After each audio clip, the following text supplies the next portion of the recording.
आमचे सरस्वती हायस्कूल सहर्ष सादर करीत आहेत एक लघुनाटिका अध्यात्म आणि विज्ञान पूरक की परस्पर विरोधी.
जीवनशैली अगदी नैसर्गिक पद्धतीचे जीवन, सात्विक जीवन, खऱ्या अर्थाने वैज्ञानिक दृष्टिकोनातून जगले जाणारे जीवन.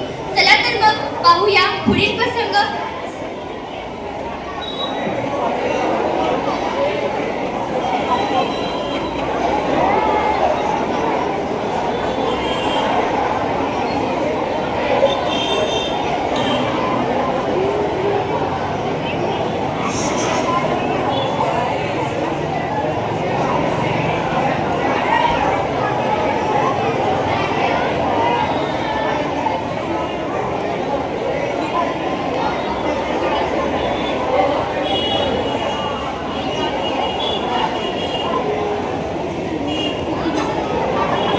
काय ही विदारक अवस्था, काय वर्णन करावे या प्रसंगाचं.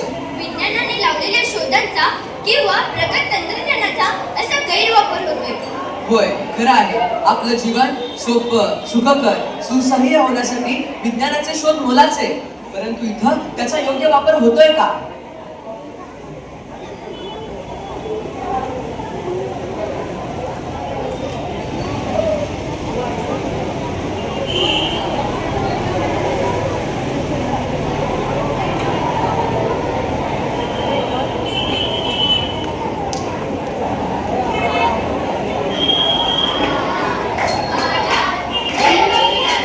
Gopa, Gopa, Gopa, Gopa, Gopa,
मित्रहो, आपला सगळा गोंधळ झालाय. संत गाडगे बाबांच्या साध्या राहणीतच विज्ञान आहे. कारण स्वच्छतेचा संदेश हा त्यांचा खराटा देतोय. विज्ञान ठसून भरले त्यांच्या वाणीत. पण काय, आपल्याला समजलं तरच खरं.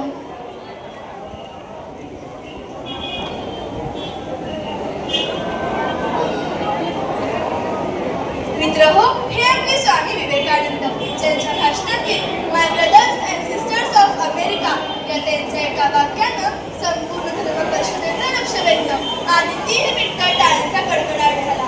खरे तत्वज्ञान, खरे अध्यात्म याची स्वतः अनुभूती घेऊन जगाला संदेश दिला. आपल्या विवेकी विचारांनी जगाचे डोळे खडखडून उघडले. हेच ते आपले स्वामी विवेकानंद.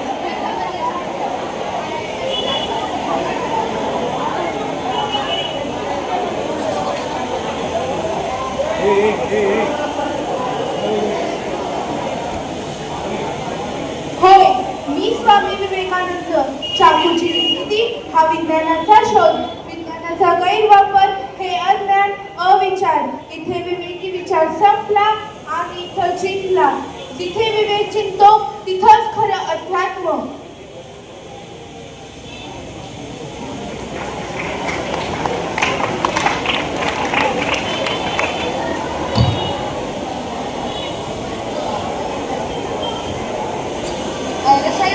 एवढा कुठला विचार करतोय? आणि ते सगळीकडे वातावरण झाले आणि AI कळत आहे. अरे AI म्हणजे आर्टिफिशियल इंटेलिजन्स. मराठीत कृत्रिम बुद्धिमत्ता म्हणतात त्याला. अरे आधीच नाही लग्न नाटकासाठी अवघड विषय दिलाय, त्याचा विचार करतोय. काय डोकं चालना. अरे मग एआयचा सल्ला घ्यायचा ना. हे बघ, प्रगत तंत्रज्ञानातील AI हा आजच्या बदलत्या युगातील महत्वाचा टप्पा बरं का.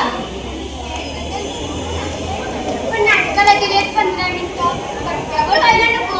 आपल्या दैनंदिन जीवनात सर्वच व्यवहारात AI मदत करतो. थोडक्यात म्हणजे शिक्षण, बँक व्यवहार, उद्योग, शेती, आरोग्य आणि क्षेत्रात आपलं आयुष्य अधिक सोपं, वेगवान आणि आनंद करण्यासाठी AI महत्त्वाची भूमिका बजावत आहे. मग एआयचे काही तोटे पण असतील. होय, एआयचा चांगला वापर आणि काही विकृत प्रवृत्तीचे लोक त्याचा चुकीचा वापर करतात. त्याला डीप फेक म्हणतात. तो मार्ग वाईट. समजलं मला, अगदी खरं आहे. भारी शस्त्र हाती आलं तर त्याच्या वापरासाठी संसद विवेक बुद्धी भारतीसाठी जागृत ठेवलीच पाहिजे.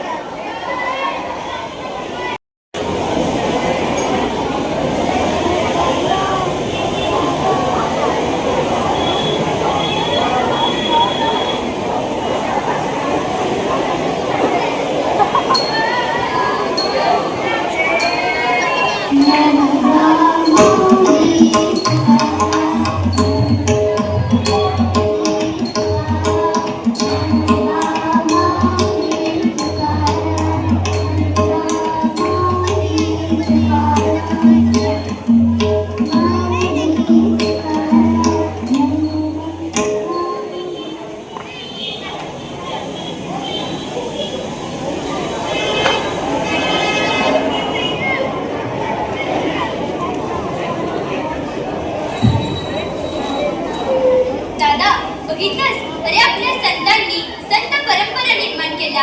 अध्यात्म माणसाच्या जीवनात सोप्या पद्धतीने आणण्याचा प्रयत्न केला. होय ताई, खरं आहे. संत नामदेव महाराज म्हणतात की नाचू कीर्तनाचे रंगी, ज्ञानदीप लावू शके. कीर्तन, प्रवचन याच्या माध्यमातून लोक ज्ञानी व्हावेत हा संतांचा उद्देश होता.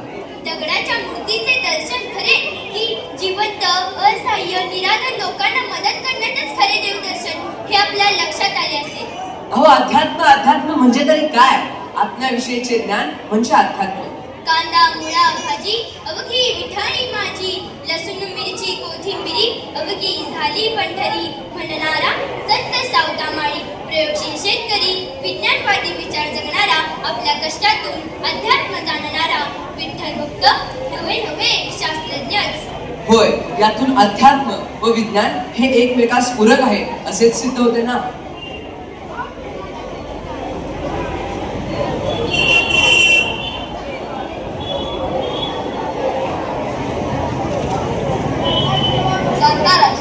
छत्रपती शिवाजी महाराजांनी रयतेच्या बाजूच्या देणाराही धक्का लागता कामा नये हा विचार ठणकावून आपल्या सरदारांना सांगितला आणि हेच अध्यात्म आहे.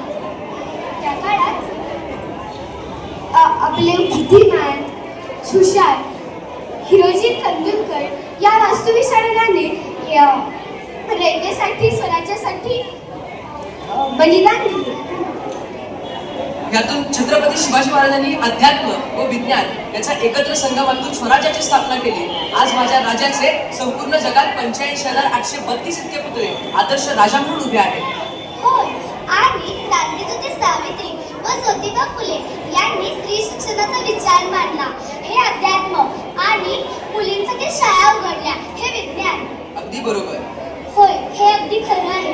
डॉक्टर बाबासाहेब आंबेडकर यांनी सर्वांना समान हक्क, न्याय अशा अनेक बाबींवर अभ्यासपूर्ण संविधान निर्माण केले. हे आहे अज्ञान आणि संविधानाची तंतोतंत अंमलबजावणी केली. हे आहे विज्ञान.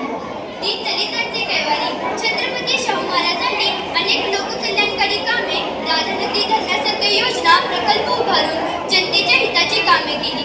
हा विज्ञान आणि अध्यात्म यांचा मिलाप नव्हे का? होय, आपली प्राचीन ऋषी परंपरा, रामायण, महाभारत, गीता असे अनेक ग्रंथ, तसेच तुकोबांच्या गाथा हे सर्व विज्ञानच आहे. धन्यवाद.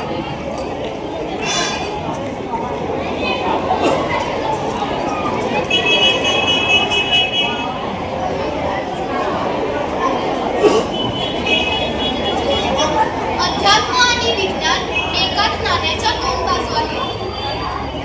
एक नाणे बाजू दोन. एक नाणे बाजू दोन. अध्यात्म आणि विज्ञान. अध्यात्म आणि विज्ञान. एक नाणे बाजू दोन. एक नाणे बाजू दोन. अध्यात्म